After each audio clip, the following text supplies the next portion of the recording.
يا ربي هيئ لنا من أمرنا رشدا واجعل معونتك الحسنى لنا مددا يا ربي بالمصطفى بلغ مقاصدنا واغفر لنا ما مضى يا واسع الكرم ولا تكلنا إلى تدبير أنفسنا فالنفس تعجز عن إصلاح ما فسدا يا رب بالمصطفى بلغ مقاصدنا واغفر لنا ما مضى يا واسع أنت العليم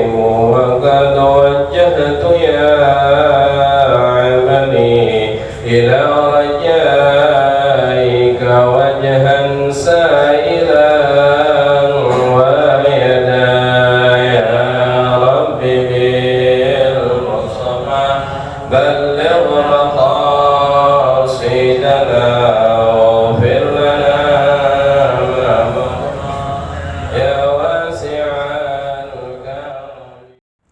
Bismillahirrahmanirrahim.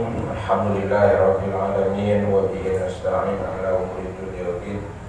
Wassalatu wassalamu ala asrofil anbiya'i wal mursalin sayyidina Muhammadin wa ala alihi wa sahbihi ajma'in.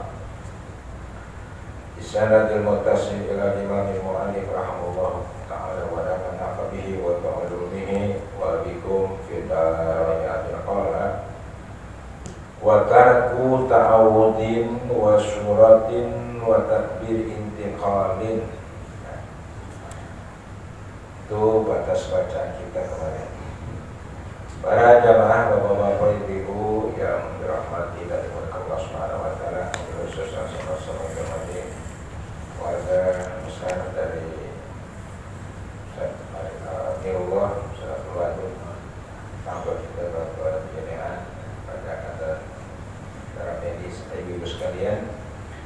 Pembahasan kita dari kitab Irsyadul Ibad masih berkenaan dengan hal-hal yang makruh. Selanjutnya watarku ta'awudin, dan meninggalkan membaca ta'awud, yakni membaca a'udzubillahi minasyaitonir rajim. Langsung bismillahirrahmanirrahim alhamdulillah. Itu hukumnya apa? Makruh.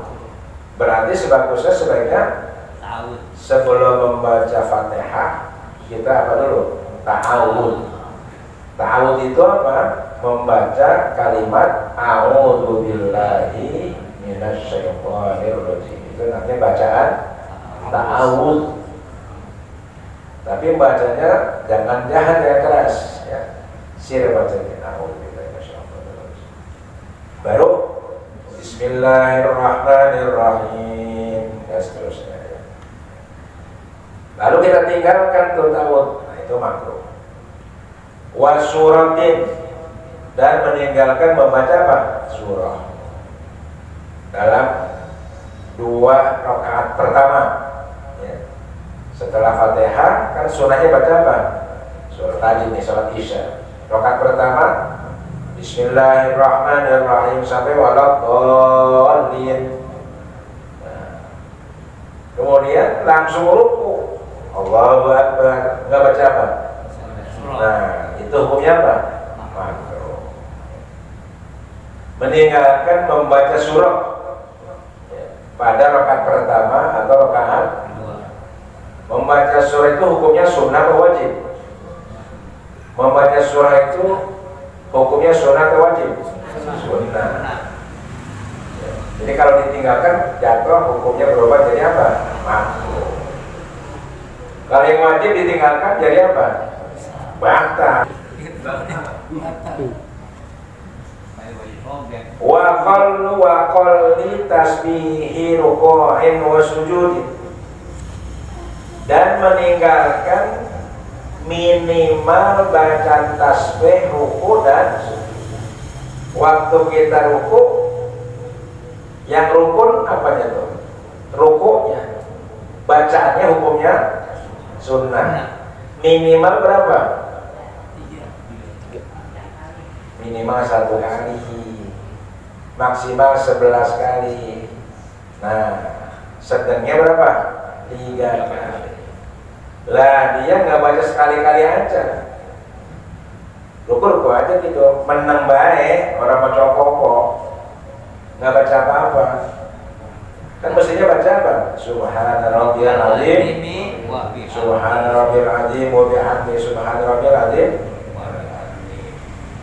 Dia baca apa? Tasbihnya sekali doang. Subhana rabbiyal azim. Nah, langsung sami'allahu liman hamidah. Wa dzikri i'tidal, dan meninggalkan bacaan i'tidal. Tadi meninggalkan minimal bacaan tasbih. Ya. Sekarang meninggalkan bacaan waktu i'tidal, bangun dari ruku, ada bacaan enggak? Ada. Apa bacaannya? Sami'allahu liman hamidah. Begitu imam selesai hamidah, kita lanjut Rabbana walakal. Imam baca Rabbana walakal. Jadi gini, salat itu sebenarnya sebuah rekaman yang kita putar ulang terhadap latar belakang bacaan-bacaan itu. Contoh kayak tadi itu, Sami'allahu liman hamidah. Ya, kita sedang memutar sebuah peristiwa, sebuah histori, sebuah kejadian, ya, di mana Sayyidina Ali merasa bersyukur kepada Allah saat dia semula menduga ketinggalan sholat subuh berjamaah, ternyata masih apa? Tapi masih apa? Jadi melalui lidah kita mengungkap peristiwa itu kembali untuk bisa menangkap spiritnya, semangatnya. Betapa Sayyidina Ali itu luar biasa, ya. Pertama menghargai orang tua, ya. Yang kedua dia tidak ingin ketinggalan, ya. Betapa bahagianya dia ketika tidak ketinggalan, ya. Betapa menyesalnya dia sebelumnya menganggap bahwa dia sudah ketinggalan. Kalau kita kan nggak pernah ada rasa nyesel. Nah, gitu. Termasuk ketika baca at-tahiyyatu itu kan rekaman peristiwa dialog antara Rasulullah dengan Allah Subhanahu wa Ta'ala. Melalui lidah kita diungkap kembali peristiwa itu, peristiwa waktu Isra dan Mi'raj, dialog audiens antara Rasulullah dengan. Nah, jadi kita di situ ibarat muter film, yang menyaksikan kembali sebuah peristiwa sakral, peristiwa yang maha luhur, maha agung. Nah, kita tenggelam di menyaksikan peristiwa itu. Gitu. Jadi ya kita tetap baca, walaupun kita sebagai kan Imam Malik, Sami'allahu liman hamidah, bacanya Sami'allahu liman hamidah, Rabbana walakal hamd. Karena baca Rabbana itu kan jamak, ya, jamak untuk bersama-sama. Termasuk imam juga baca Rabbana walakal hamd bil samawati wal ardi wa ma syi'ta min syai'in. Nah, kalau itu nggak dibaca, hukumnya makruh alias kurang bagus, alias mengurangi nilai pahala, alias kurang sopan. Karena peristiwa itu ya menjadi bacaan sholat. Jadi itu historisnya seperti itu. Kita harus mampu menangkap historisnya. Ya. Nah, jadi gini, memang Nabi bilang shollu kama ra'aitumuni usalli. Sholatlah kamu sebagai kamu menyaksikan aku sholat. Emang kita menyaksikan Nabi sholat? Enggak. Yang menyaksikan Nabi sholat siapa? Sahabat. Yang menyaksikan sholatnya sahabat? Tabi'in. Yang menyaksikan sholatnya tabi'in? Ulama sampai kita, sampai guru-guru kita. Nah, direkam dalam kitab dicatat. Jadi apa yang dicatat dalam kitab ini adalah sebuah detail tentang bagaimana cara sholatnya apa? Nabi. Yang melihat secara praktek, ya, praktek itu kan para sahabat, dan nanti kadang-kadang gerakan itu berbeda. Sehingga satu saat sahabat melihat Nabi ini, satu sahabat mana? Nah itu, maka Cina berbeda. Semua kan bersumber kepada sahabat yang menjadi saksi-saksi dan menyaksikan. Satu. Kedua, suasana batinnya itu yang harus didatangkan.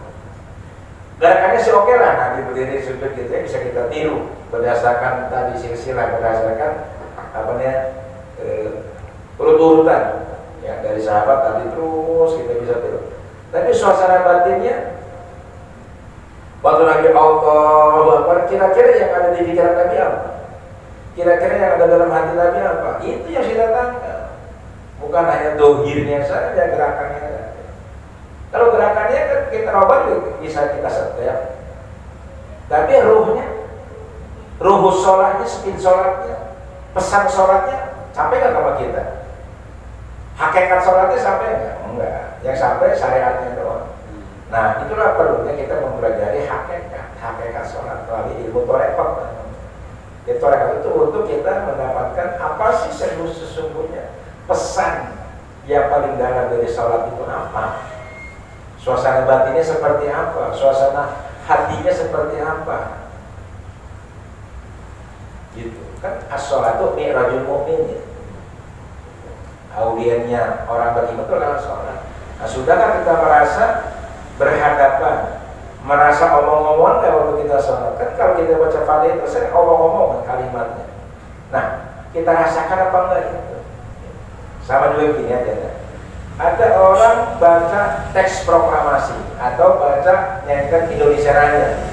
Ada orang yang sampai nangis loh. Kenapa? Karena dia merasakan, menjiwai.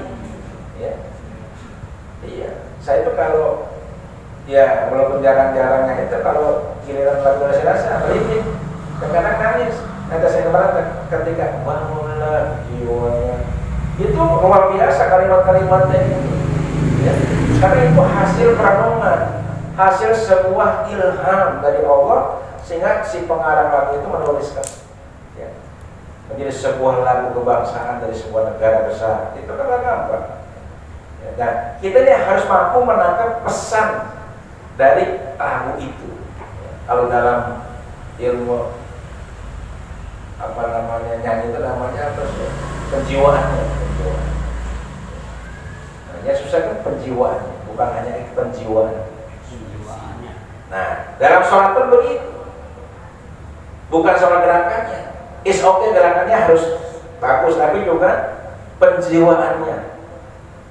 Penjiwaan bacaannya itu yang harus kita resapi, kita hayati, kita renungkan, dan kita menikmati itu, menikmati itu.